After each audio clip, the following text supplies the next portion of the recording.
Super. 1, 2, 1, 2. Donc on est Zohar, Vaïra, mercredi. Alors, ça va commencer comme une histoire, hein, d'accord? Dans le Zohar, Rabbi Elazar et Rabbi Yossi avou kaime Yoma Had, que Rabbi Elazar, Rabbi Elazar c'est le fils de Rabbi Shimon, et Rabbi Yossi, avou kaime Yoma Had, ils étaient un jour, ils se tenaient, ils étaient debout, d'accord? Ve'aske be'aikra, et ils étaient en train de s'occuper de ce verset qu'on va voir. Amar Rabbi Elazar, et Rabbi Elazar a dit, Ktiv, il est écrit. Alors, vous savez, en gros, le verset principal de ce Zohar, il va venir plus tard. C'est un verset qui parle de comment est-ce que la Torah, elle va décrire Sodome vers Amora. Vous savez que c'est ce verset des anges, de la destruction de Sodome vers Amora, du fait qu'on a sauvé Lot, et l'histoire après de Lot avec ses filles, de Ammon et Moab. Ça, c'est l'histoire. Et c'est un verset dans Devarim. Ce verset dans Devarim, en 8-9, c'est un verset qui décrit la terre d'Israël. Alors, ce verset, il dit Eretz. On parle de la terre d'Israël, c'est Moïse, et qui explique maintenant que, bon, c'est la fin de tout ce qui s'est passé pendant les 40 ans, et qu'il leur indique ce qui va se passer quand ils seront en Israël, et il leur parle de la terre d'Israël. Le verset d'avant est le verset très connu, c'est le verset qui dit la terre, vous savez, avec les fruits, Eretz Rita Oseora, la terre où il y a le blé, l'orge, Geffen, le raisin, Teena, la figue, Rimon, la grenade, Eretz Zait, Shemen Udvash, la terre de l'huile, Shemen Udvash, de la, Eretz, alors, la terre de l'olive, Shemen de l'huile, Udvash et du miel. C'est d'ailleurs qu'on apprend, ça s'appelle ça les fruits d'Israël, c'est comme ça qu'on doit faire les fruits. Alors, Eretz, Asher lo bemiskenut tochal ba, une terre. Alors, il faut le lire littéralement. Asher, dont ou qui, lo, non, bemiskenut. Alors, miskenut, tout le monde connaît misken, le pauvre. Il y a plusieurs mots pour dire pauvre, hein. Il y a dal, il y a ani, il y a evion, mais il y a aussi misken.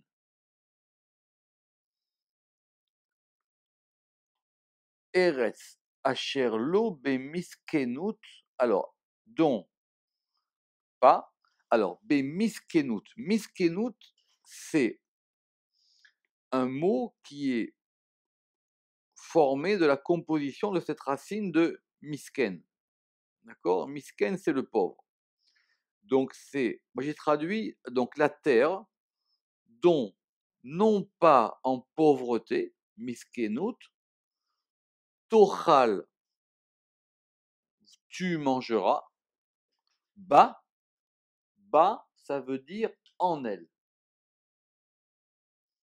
Donc, si on veut traduire le sens, ça veut dire que c'est une terre dans laquelle tu ne mangeras, dans laquelle tu ne seras pas pauvre. Mais c'est pas les mots. C'est pas exactement les mots du verset. Les mots du verset disent que c'est une terre dans laquelle tu ne mangeras pas en pauvreté, bas, notez ce bas, parce que c'est ça notre question, en elle.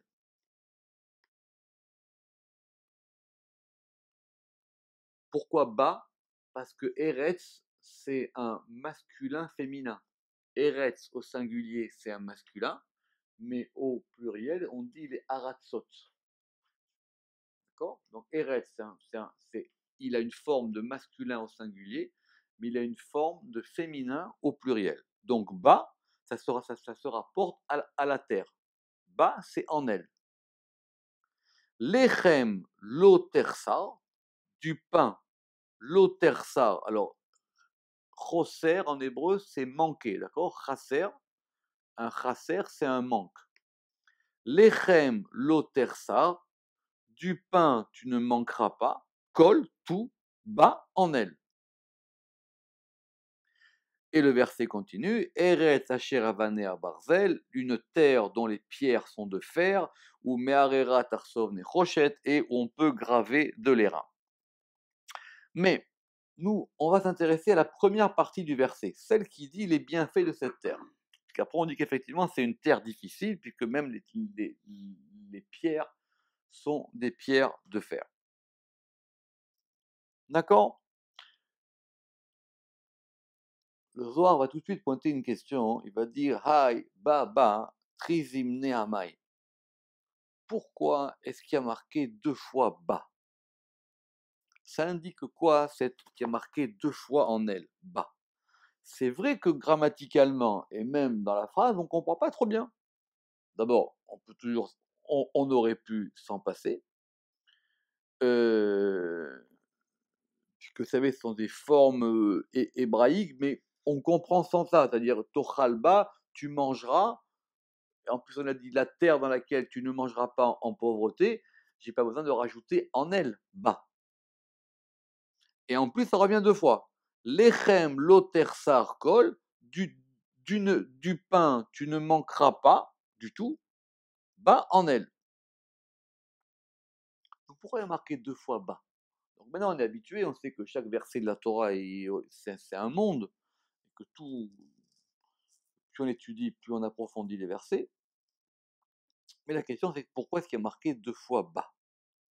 Notez que dans le He, il y a un point, d'accord? Ce point-là, qui ressemble à un dagesh, ça s'appelle en hébreu un mapik. D'accord? Quand on met un dagesh en fin de mot dans le He, ça s'appelle un mapik. Mapik, ça vient de l'araméen. Mapik, ça veut dire qui sort ou qui fait sortir. Mapik. En gros, il fait que le H, que le He devient un He aspiré. Donc il faut prononcer ba. Pas ba, ba. Parce que si on met un E en finale, il est muet. Par exemple, dans Chorma, quand on écrit Chorma, à la fin, il y a un E. D'accord? Et ce E est muet. On prononce juste le A. D'accord? Chorma. Mais quand vous avez un mapik dans le E, tout d'un coup, ça fait ressortir le E. Mais ça indique la possessivité dans la grammaire. Par exemple, beau en lui, bas en elle.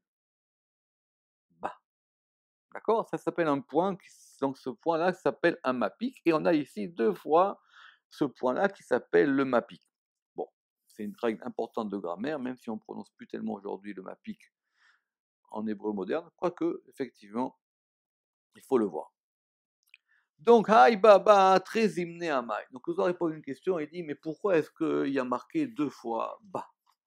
Qu'est-ce que veut nous dire ce verset à propos de bas? Et d'autant plus que c'est un verset qui va nous décrire,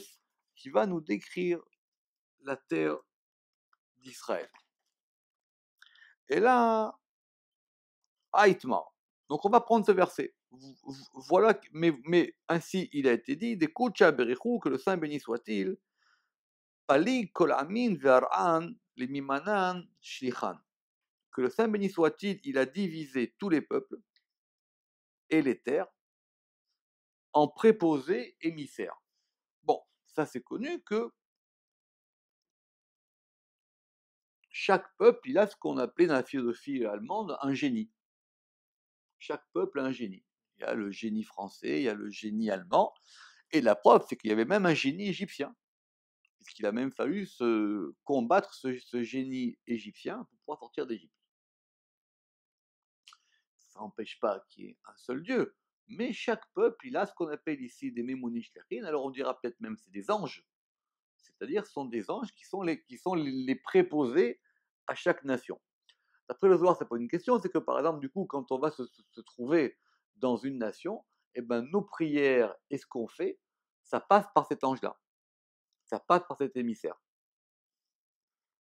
Vers Ad Israël, et la terre d'Israël, la chalit ba malacha. Et la terre d'Israël ne domine pas ba, donc ce bas-là, aujourd'hui, on va le voir dans tous les sens, hein, ba, ne domine pas ba en elle, malacha, ni un ange, vela memana achara, et ni un autre préposé, et là, bil chudoy, si ce n'est lui seul. D'accord? Donc la terre d'Israël, elle a un rapport avec Dieu lui-même. Les autres terres, bah, ça passe par des intermédiaires. Alors, ça manque pas les midrashim qui racontent que le monde il a été créé à partir de la terre d'Israël, que Adam Arishon il a été créé à l'endroit du Beth Amikdash, que la terre d'Israël c'est le centre du monde, etc., etc. Ça manque pas non plus d'explications pour dire qu'effectivement cette division des peuples et des nations, elle n'a pas toujours été la même, puisqu'il y a eu cet épisode de la tour de Babel, où il y a eu effectivement les anges et les nations qui ont été créées. Euh, ça manque pas des histoires par rapport à ça, mais simplement on veut dire que dans elle, il y a quelque chose de particulier. Il y a dans cette terre quelque chose de particulier. Begin, car Aïl le'ama de la shalit be'u. Et c'est pourquoi, ou parce que Aïl, il a fait entrer le'ama, le peuple, de la sha'it be'u achara, que aucun autre ne domine, le'ar'a dans la terre, de la shalit bah achara, où un autre ne domine pas. Donc bas, ça veut dire qu'il y a un rapport d'exclusivité dans cette terre. Bas, il y a quelque chose en elle qui est nulle part ailleurs. Donc le peuple qui est lié directement en rapport avec Kucha Berichou, Dieu, il lui a donné cette terre qui est liée simplement à lui.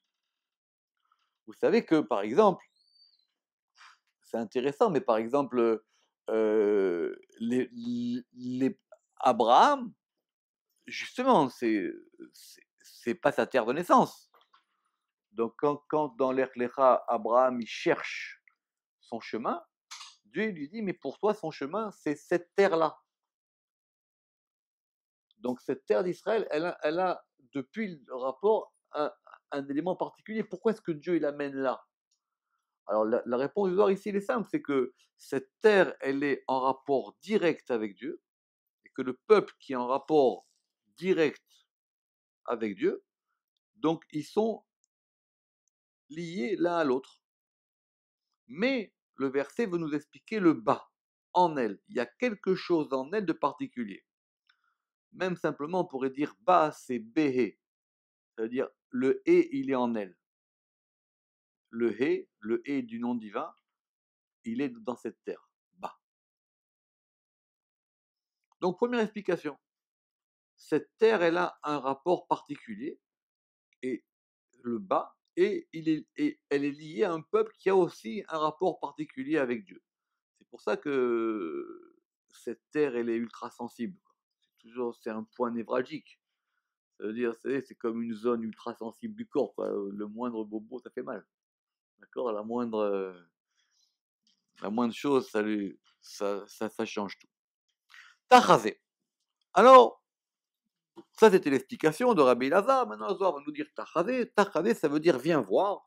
Ça veut dire maintenant, on va essayer on va essayer de te montrer la chose. Kucha Berichou, Ya'iv Mezona Taman Bekadmita. Ulbatar Lechol Alma. Saint béni soit-il, il donne de la nourriture d'abord là-bas et ensuite au monde entier. Donc ça passe par la terre d'Israël.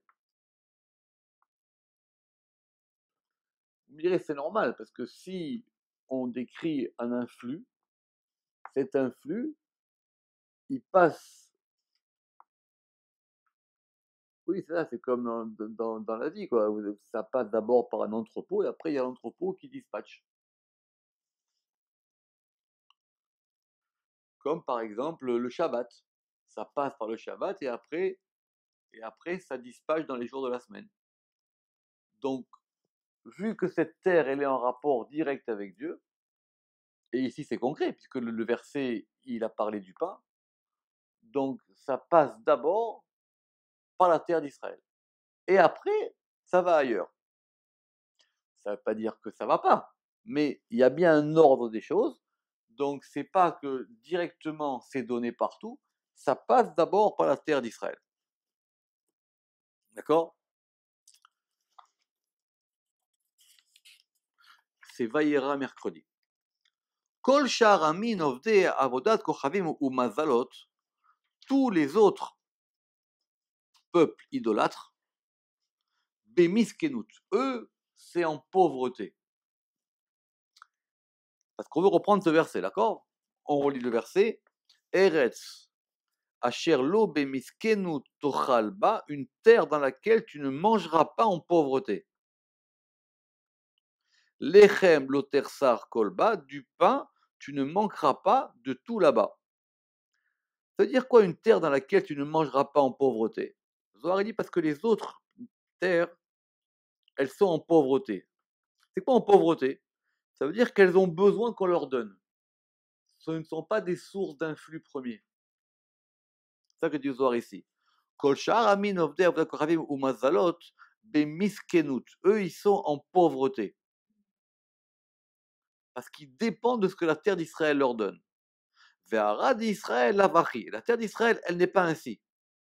Et la eret Israël itzan bekadmita ou le batar kol alma. La terre d'Israël, elle est nourrie en premier et ensuite le monde entier. Donc il y a bien un ordre. Et cet ordre, il passe par ce degré qui s'appelle la terre d'Israël. Donc, quand on est en dehors d'Israël, ce qu'on reçoit comme un flux, il provient d'Israël. Il provient de la terre d'Israël. Ça, dira le Ramchal, c'est quand les choses, elles marchent normalement.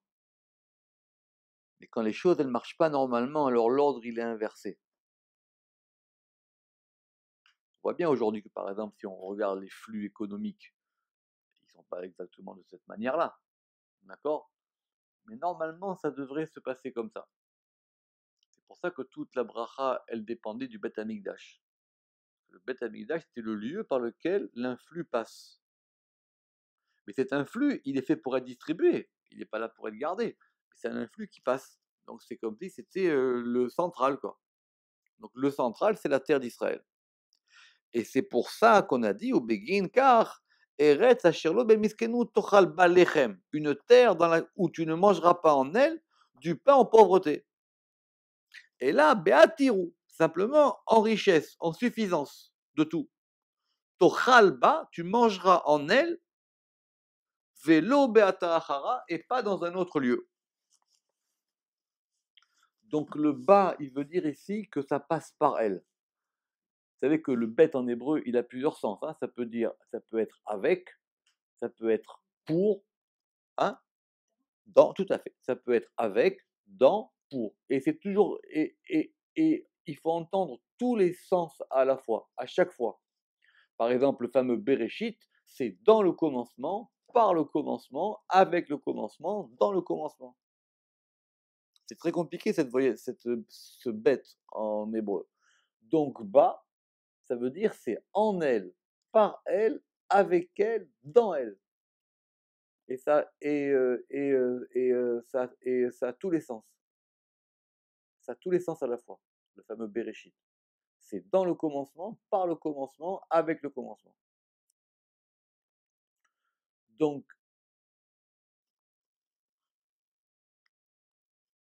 c'est un très beau zohar ici, parce que c'est un zohar qui décrit l'influx de la terre d'Israël.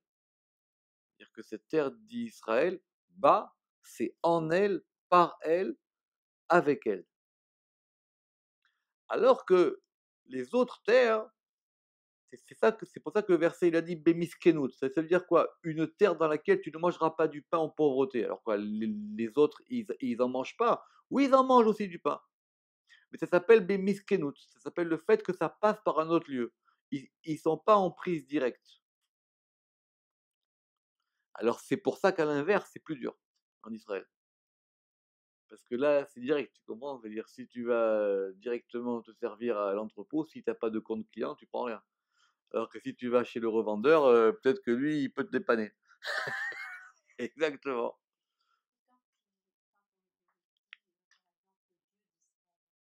Oui.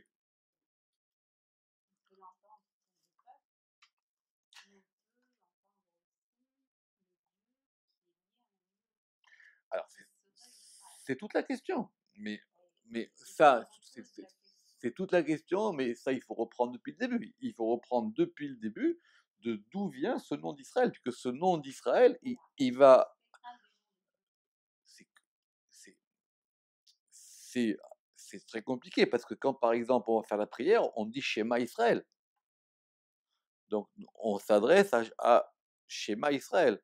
Alors, c'est vrai qu'il y a elle à l'intérieur, mais tout ça, pour comprendre ça, pas comme ça en 10 minutes ou un quart d'heure, il faut reprendre à la composition de ce nom.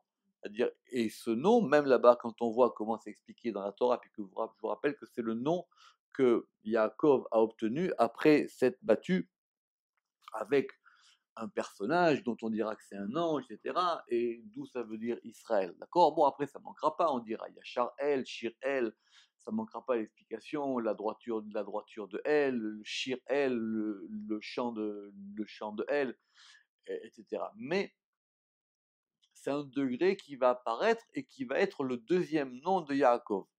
Simplement, et après ce degré-là, comme on a vu un peu avant, comme cette terre qui s'appelait dans la Torah, elle s'appelle la terre de Canaan au départ, cette terre de Canaan, mais qui est la terre de Canaan, qui est la terre où Dieu amène Abraham. Donc il dit c'est là que ça se passe. Et Abraham, il ne pouvait pas le savoir, parce qu'Abraham, il ne voyait pas de différence qu'il y avait entre la Chaldée du nord ou du sud, ou l'Irak, etc. Il n'avait pas de notion de géographie des choses. Il ne savait pas par où ça passait. C'est pour ça qu'il cherchait un point. Je lui dis, cette chose, elle passe par un endroit qui s'appelle la terre d'Israël. On a vu dans Zohar, c'est-à-dire que par exemple, même quand il va aller en Égypte, ça sera compliqué, parce qu'il va quitter la terre d'Israël. Mais cette terre, après, s'appellera par métonymie presque, s'appellera la terre d'Israël. Ça s'appellera Eretz Israël. D'accord. Mais en tout cas, même quand on dit par exemple la terre, avec l'article défini, Haaretz, c'est Israël. Quand on dit la terre, quand on la définit, Haaretz, c'est déjà, puis quand on lui met un et, c'est déjà la terre d'Israël. Mais pour le moment, on parle de cette terre-là. Effectivement, comme dit Zohar, c'est que cette terre qui a un degré particulier, un rapport particulier avec Dieu, alors effectivement, elle est liée à un peuple qui a un rapport particulier avec Dieu. Encore une fois, ça ne veut pas dire que les autres ne l'ont pas, mais ça passe par un canal, ça passe par un vecteur qui s'appelle Israël. À condition qu'Israël, évidemment, il ait ce nom Israël, puisque Yaakov, vous savez, qui conservera les deux noms. Les autres patriarches, quand ils ont changé de nom, ils ont perdu leur premier nom. Abraham, à partir du moment où il s'appelle Abraham, il ne peut plus redevenir Abraham. D'accord. Sarah, idem. Mais par exemple, Yaakov, quand il va avoir le nom d'Israël, il conservera Yaakov. Il s'appellera et Yaakov et Israël. Donc ça sera deux degrés différents. Yaakov, on va dire, c'est lui tout seul, et Israël, c'est son degré d'ouverture. C'est quand il se déploie dans toutes ses possibilités. C'est pour ça qu'il garde les deux. Soit il est en mode repli, soit il est en mode déployé. Donc en mode déployé, c'est Israël, et en mode repli, il s'appelle Yaakov. Ce qui effectivement c'est que Israël, c'est aussi un nom de Dieu. Puis quand on fera le schéma, on dira schéma Israël. C'est vrai que d'après, bon, je ne vais pas revenir sur ce qu'on a fait sur le schéma, c'est vrai que d'après le pshat, quand on dit schéma Israël, ce sont les enfants qui s'adressent à Yaakov, vous vous en souvenez. Alors ok, donc on entend du coup que ce bas, il veut dire il y a quelque chose de particulier en elle. Bas, en elle, avec elle, par elle, ça passe par elle. L'influx, il passe par elle. C'est pas lié à un ange, c'est lié à rien. Je vous rappelle que par exemple, ça a des incidences, hein, parce que notre calendrier, même si pour des raisons d'horaire, il est lié à l'endroit où on est, mais pour des raisons structurelles, il est toujours lié à Eretz Israël. Toujours. C'est vrai qu'on fait sortir Shabbat et rentrer Shabbat et entrer Shabbat à l'heure où on est nous, mais ça passe par Israël.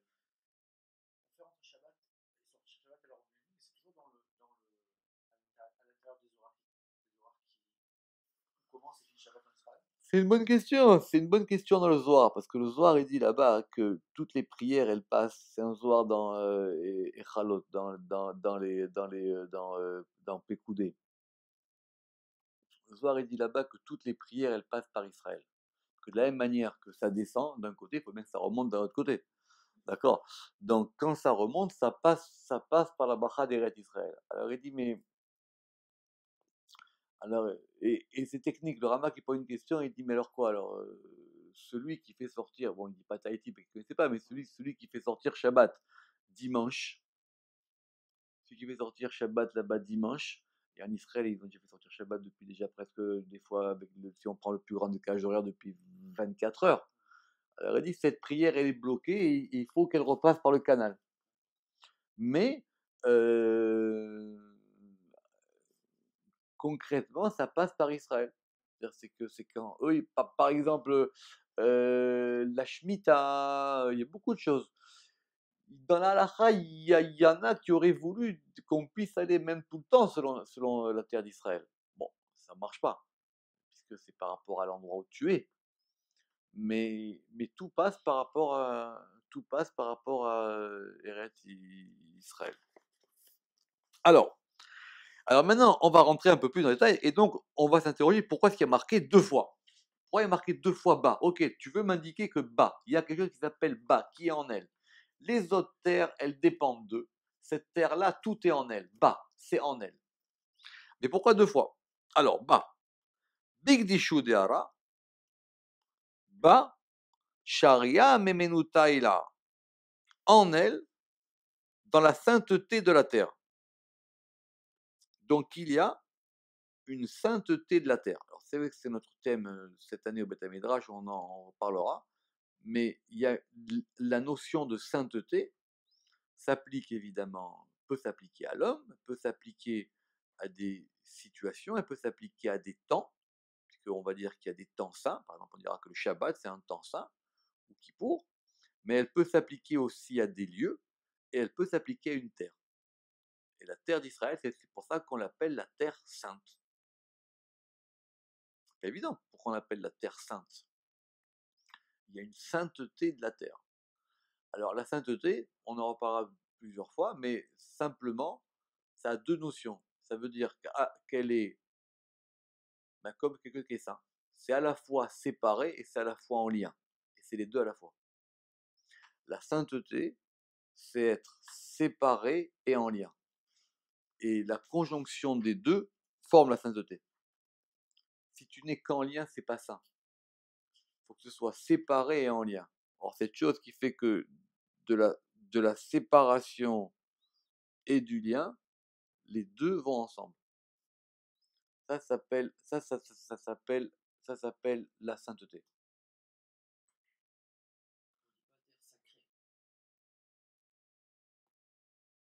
Non, parce que sacré,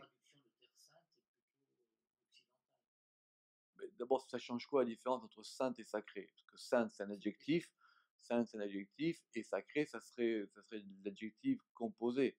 Alors que par exemple, sacrer une chose, ça serait les kadesh.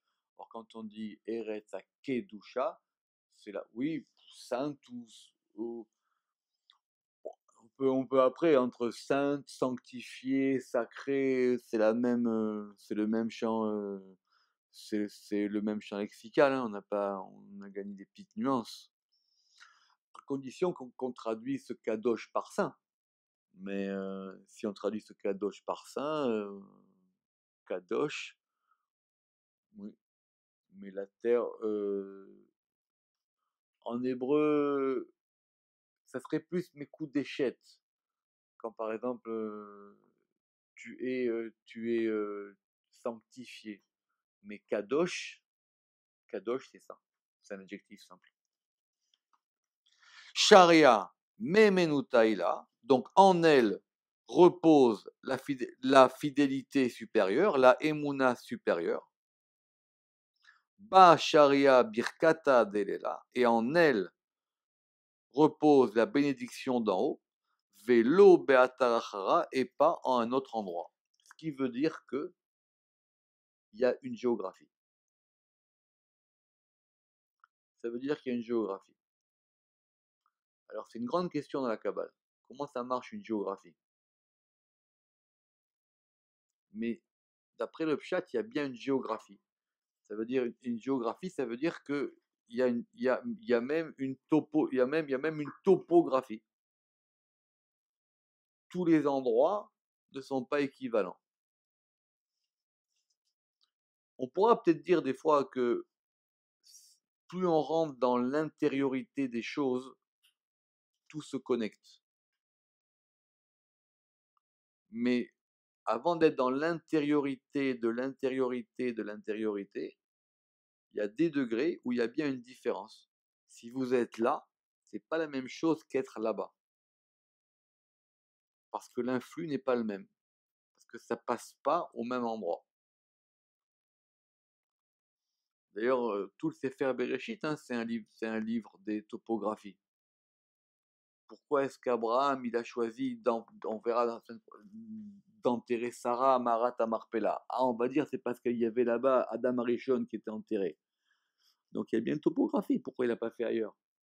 Pourquoi est-ce que Rachel, le fait qu'elle soit enterrée à l'extérieur, c'est compliqué pour elle? Donc il y a bien une topographie. Il y a bien un élément géographique.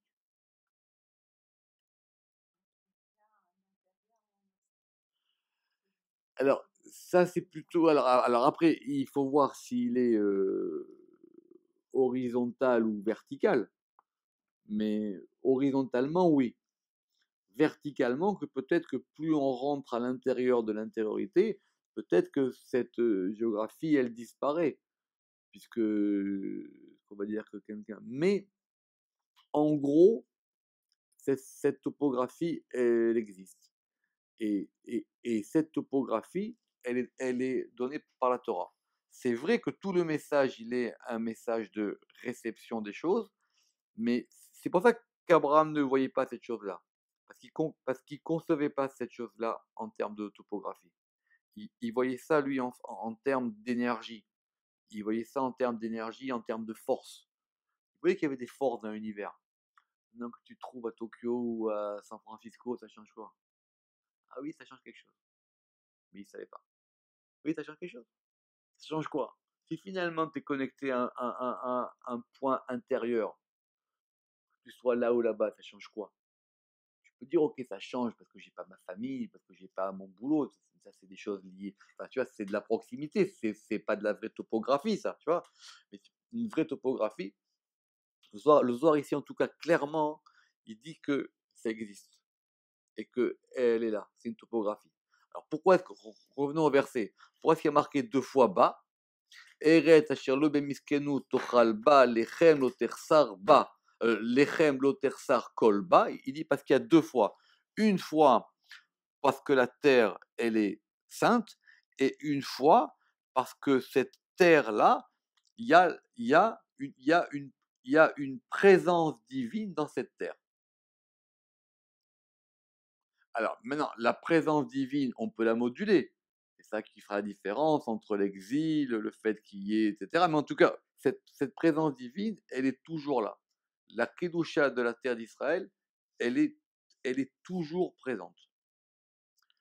Ok, alors maintenant, ça c'était pour expliquer cette notion de terre. Euh, alors on va revenir dans Bereshit. On va revenir dans Bereshit et on va revenir à propos de la description de Sodome, puisque c'était notre sujet. Alors rappelez-vous que dans ce verset 13-10, comment ça s'est passé l'histoire de Sodome? Vous savez que Lot et Abraham se sont séparés, d'accord? Et Abraham, il lui a dit, bah, écoute, c'est bon maintenant, chacun dans son coin. Et il y a un verset qui dit en 13-10, Vaïssa Lot et Enav. Lot, il a levé ses yeux, Vaïar et Kol Kikar Yarden, et il a vu toute la plaine et il a vu toute la plaine du Jourdain, qui roula mashke, parce qu'elle est toute irriguée, d'accord, parce qu'elle est toute irriguée, l'ifne, avant, Shachet Hashem et Sdom ve'Amora, avant que Dieu ne détruise Sdom ve'Amora, donc on l'a décrit avant la destruction, donc c'était l'endroit le plus irrigué de toute la région, Kegan Hashem, comme le jardin de Dieu, Ke Eretz Misraïm, comme la terre d'Égypte. Impressionnant quand même. Ah oui. Donc, il avait raison de voir là-bas. D'accord.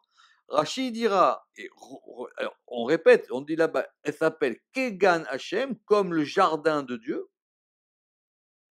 Alors, Rachid dit parce qu'il y avait des beaux arbres, qui Eretz Misraïm, et comme la terre d'Égypte, parce que tout y poussait. On va voir le Zohar. Tachazé, Ktiv, viens voir, il est écrit, à propos de Sdom et Gomorrhe. Kegan Hashem, Eret Misraïm, comme un jardin de Dieu, comme la terre d'Égypte. Le Zohar, il va poser une question. Ah, il dit, mais je comprends plus de quoi tu me parles maintenant. Adachal, ou Etiada Gan Hashem, ou Eret Misraïm, ou Eret Sdom. Et alors quoi, jusqu'ici, on ne savait pas si le jardin de Dieu, c'est la terre d'Égypte ou si c'est la terre de Sdom. Ou Gan Hashem, décrit Gan Eden, ou si c'est le jardin de Hachem qui s'appelle le jardin d'Éden. C'est une question de sens. Quand on met deux expressions côte à côte, comme le jardin de Dieu, comme la terre d'Égypte, on veut dire quoi? Que le jardin de Dieu il est en Égypte. Or là, on n'est pas en Égypte, on est à Sdom. Donc, on dit que cette terre de Sdom, elle est comme le jardin de Dieu, comme la terre d'Égypte. Alors, vous aurez dit, est-ce que jusqu'à présent, je ne sais pas que ce jardin de Dieu, est-ce qu'il est dans la terre d'Égypte ou est-ce qu'il est dans la terre de Sdom? Ou peut-être que ce jardin de Dieu, c'est le jardin d'Éden. Grande question, parce que vous savez que ce jardin d'Éden, tout le monde a essayé de savoir où il était. D'accord? Qui t'a parlé? Le soir, c'est pédé. Qui t'a parlé de topographie? Autant retrouver la première topographie de l'histoire. Qui t'a trouvé topographie? Exactement. Qu'on cherche moins où est-ce qu'il est, ce fameux jardin d'Éden. Alors, et là, seulement, Kegan Hashem, on va reprendre deux versets. Comme le jardin de Dieu. Des idbe sifuka veiduna dekula, où il y a suffisance et délice de tout. Achinami avasdom ve achinami mitzraim. L'Égypte, elle était pareille, et Sdom était pareil. Posez-moi une question. On vient de nous expliquer que tout dépendait de la terre d'Israël, que la terre d'Israël, tout passait par elle. C'était la seule terre dans laquelle les choses ne passaient pas par la pauvreté. Et le Zohar nous dit, mais il y a un verset qui nous dit que quand on parle de la terre de Dieu, on la compare à l'Égypte et à Sdom. Bon, Sdom avant la destruction, après ils ont tout perdu. Donc tu es en train de me redistribuer les cartes de la topographie.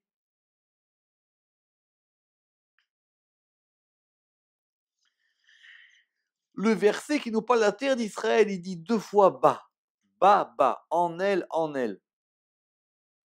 Et le verset qui nous parle de Sdom et de la terre d'Égypte, il nous dit comme le jardin de Dieu. Pas mal quand même. J'aimerais bien avoir un verset pareil qui nous parle de la terre d'Israël. Kegan Hashem, Kegan Yud Kevavke. Et le Rama qui dit, là, c'est la note 12. Et l'Égypte et Sodome sont comparés donc au jardin de Dieu qui s'appelle donc le jardin d'Éden. Donc, c'est une vraie question. Alors, on va remettre les choses d'aplomb. Ma gan Hashem lo itztarir barnash le ashkale. De la même manière que le jardin de Dieu, l'homme n'a pas besoin qu'un homme l'irrigue. Ouf, Mitzrayim, là, achara leashkale. L'Égypte, elle n'a pas besoin d'irrigation. Quand c'est connu, il n'y a pas besoin de pluie en Égypte. Les crues et les décrues du Nil apportent de l'eau à toute l'Égypte. Begin des Nilus Iwasik, parce que le Nil monte, Veashke les Kolara des Mitzrayim et irrigue toute la terre d'Égypte.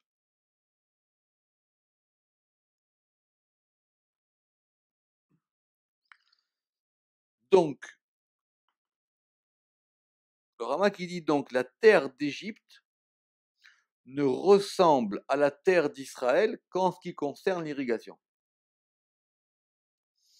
Il y a une particularité de la terre d'Égypte, c'est qu'elle n'a pas besoin d'irrigation. Le jardin de Dieu aussi, il n'a pas besoin d'irrigation. De ce point de vue-là, il y a en Égypte quelque chose qui ressemble au jardin de Dieu. On ne peut pas faire mentir le verset. Le verset, il a dit Kegan Hachem. Le verset, il a dit, on le reprend. Le verset, il a dit Kegan Hachem, Keret Misraïm. Comme le jardin de Dieu, comme la terre d'Égypte.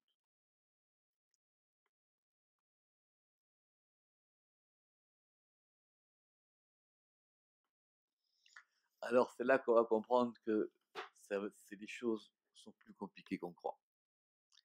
Tachazé, il dit viens voir. Le prophète Zacharie, il a dit m'active. והיה אשר לא יעלה מאת משפחות הארץ על ירושלים להשתחוות למלך השם צבאות, ולא עליהם יהיה הגשם. Et celles des familles de la terre qui ne monteront pas vers Jérusalem pour se prosterner devant le roi Yud-Kevavke Tsebaot, lo yeh alehem, lo alehem yeh geshem. Donc, cette idée que tout passe par la terre d'Israël, c'est cette idée que toutes les nations, elles reçoivent leur bénédiction de la terre d'Israël. Donc, et il y avait des moments où les nations, elles doivent aller en Israël. Et là-bas, il y a marqué que tout celui qui, parmi les familles de la terre, il ne montera pas à Jérusalem pour se prosterner, alors lui, dans son pays, il ne recevra pas de pluie. Donc la pluie d'un pays X, elle dépend du fait de son rapport à Eretz Israël.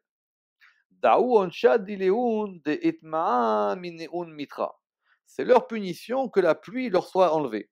Donc leur pluie dépend de la terre d'Israël. Donc ça passe par Israël. M'active. Alors il dit, mais très bien. N'oubliez pas que ce soir, il est très correct. Enfin, il suit bien les choses dans l'ordre. ואם משפחת מצרים לא תעלה ולא באה לא עליהם תהיה המגפה שיגוף השם את הגויים אשר לא יעלו לחוג את חג הסוכות. C'est cette haftara qu'on lit le jour de Sukkot. Vous savez que Sukkot c'était cette fête où les nations vont en Israël. C'est pour ça que c'est là qu'on lit malheureusement la haftara de Gog et Magog, que c'est les deux. Soit ils vont en Israël et la Bracha passe par Israël, soit ils veulent tous détruire Israël et c'est la seule chose pour laquelle ils vont s'entendre. D'accord?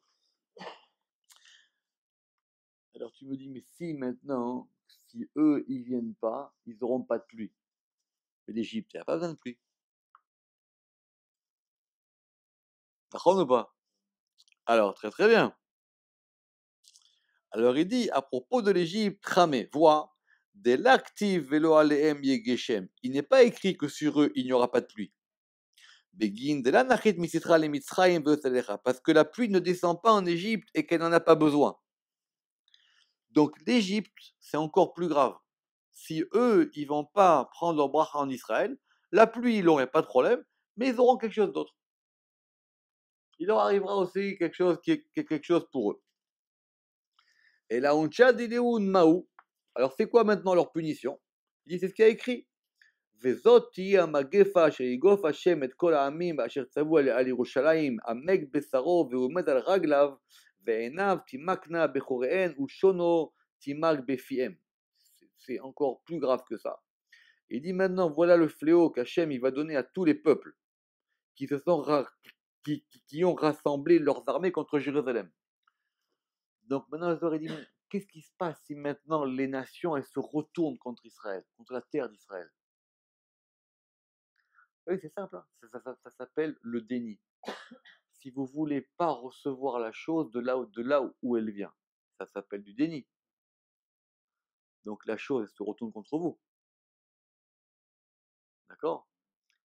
Donc du coup, c'est pas que vous recevez pas, c'est que du coup, tu reçois pire. Eh oui, ça du coup, tu reçois pire. Si on pourrait s'attendre au fait très bien, ils veulent pas prendre la bracha de là-bas. Très bien. Alors ils veulent pas la prendre, alors ils l'auront pas, donc c'est encore pire. Parce que tu nies que la bracha, elle vient de là-bas. C'est pour ça que ça suscite tant de passion. C'est pour ça que ça les rend tous nerveux. C'est pour ça que tous, ça les rend très nerveux. Alors, lisons le verset. Vezoti amagefa asher yigof Hashem. Et ceci sera le fléau qu'infligera Hachem à tous les peuples, donc y compris l'Égypte, puisque l'Égypte, elle, n'a pas besoin de pluie. D'accord, vous suivez? Asher Tzav'u al Yerushalayim, parce que eux, qu'est-ce qu'ils ont fait? Ils ont assemblé leurs armées sur Jérusalem. Donc ça veut dire qu'ils ont voulu maintenant prendre d'assaut ça. Amek Bessaro, alors là c'est terrible, Amek Bessaro, la chair elle fond. Ve'u omed al raglav, alors qu'il se tient sur ses pieds. Ve'enav timakena, et ses yeux ils vont fondre bechoren dans leurs orbites. Ou les shono timak befiem, et sa langue fondra dans leur bouche. Begin de Mitzraim, l'autre le mitra. Parce que l'Égypte, ils n'ont pas besoin de pluie. Oui, Khabi, parce que si tu veux attaquer le Shoresh, tu vas te brûler. Au moins, sois neutre. T'es pas toujours dans la vie obligé d'être pour ou contre. Au moins, sois neutre. Dis rien, sois neutre. Maintenant, toi, tu veux t'attaquer à Jérusalem. Alors là, c'est clair que ça va pas se passer comme ça. C'est pas une punition, c'est une conséquence. C'est c'est pas une punition, d'accord? C'est pas une punition, c'est une conséquence. Ça n'existe pas la punition du Zohar dans la Torah. C'est une conséquence. C'est-à-dire, c'est exact, c'est toi qui a déclenché ça. Alors, on peut reconnaître que ce soit difficile à admettre, ok, que tout passe par la terre d'Israël, que c'est le lieu dont tout passe et que c'est lié au peuple d'Israël, à condition évidemment qu'il s'appelle Israël, on est d'accord, mais même qu'il garde tout le temps ce statut. Maintenant, toi, tu veux quoi? Toi, tu veux maintenant te retourner contre ça. Pourquoi? Parce que tu dis de toutes les manières, moi j'ai ce qu'il faut. La pluie, je l'ai déjà chez moi. Pas besoin de pluie maintenant. Si encore la pluie, tu l'as, c'est concret. Alors, il dit ça maintenant, littéralement, c'est ça qui dit le prophète, tu te dessèches, tu perds tout. Tu te liquéfies, tu perds tout. Pas sacré, on dit que la bracha, que le fait du Nil, c'est quelque chose de quasi divin, c'est ça que dit le Zohar, oui. Mais parce qu'on veut analyser le comparatif, parce qu'il y a marqué que Gan Hashem, que Eret Misraim. Mais enfin, c'est pas sacré, c'est que simplement le fait qu'il y ait de l'eau en permanence dans la crue et la décrue apporte tout le temps à un pays le fait qu'il n'a pas besoin d'eau. Celui qui a déjà été en Égypte, vous voyez très bien, c'est la Suisse. Si vous voyez le delta du Nil, c'est la Suisse. Et pourtant, il pleut pas beaucoup. Donc ça s'appelle quand même une bracha. Et cette chose-là, elle ressemble au jardin de Dieu. C'est pas sacré, mais c'est quelque chose qu'ils ont. Alors il dit, mais est-ce qu'ils peuvent se servir de ça pour dire je n'ai pas besoin de la bracha d'Israël? Il dit c'est encore pire. Qui ne s'amuse pas avec ça. Parce que c'est pas que tu crois que tu vas, que tu vas avoir tout compris.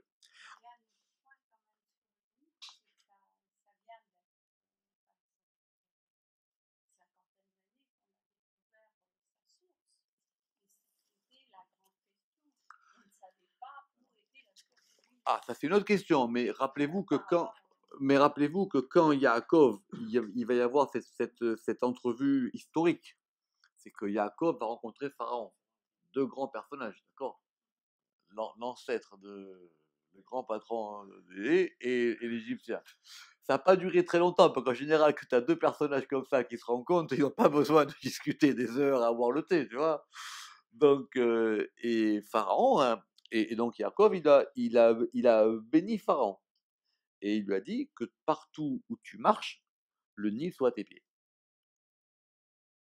Alors, il y a beaucoup d'explications, c'est quoi cette bracha, mais pourquoi il lui dit juste ces mots-là, tout ce qu'il lui a dit. Il lui a dit, écoute, mes enfants, maintenant, ils vont venir chez toi. maintenant je te bénis que ça t'arrive. Donc ça veut dire que le Ramchal, il explique ça très bien. Il dit que l'Égypte, elle soit toujours reliée à son principe. Que quand l'Égypte, elle perdra ses valeurs, elle perdra tout. C'est ce qui s'est passé. Quand elle a perdu ses valeurs, elle a tout perdu. Alors maintenant, revenons toujours à notre histoire de ce verset 13-10. Ouf, Sdom. De même, Sdom. M'active B. Qu'est-ce qu'il est écrit d'elle? Qui roule à mashke parce qu'elle est toute arrogée, pardon, parce qu'elle est toute arrosée, parce qu'elle est toute irriguée. Kol idunin de alma avuba. Tous les délices du monde y étaient. Parce que rappelez-vous que le verset il dit que Gan, le verset il dit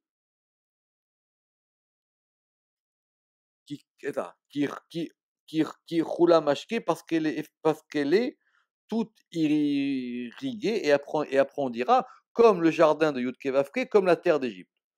Donc il y avait tout ce qu'il fallait. Kol idunin de alma avube.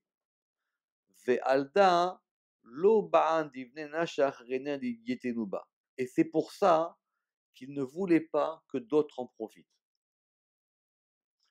Le Zohar il est en train de nous expliquer que la bracha elle doit circuler. Ils avaient tout ce qu'ils voulaient. Simplement, ils n'ont pas compris que la bracha, c'est quelque chose qui doit circuler. C'est pour ça qu'ils ont été punis. Ils avaient tout. Ils avaient tout ce qu'il fallait. C'est pour ça qu'à leur propos, on a dit comme le jardin de Yudkevavke, comme la terre d'Égypte, c'est une terre tout le temps irriguée, et c'est pour ça qu'ils ne voulaient pas que d'autres en profitent.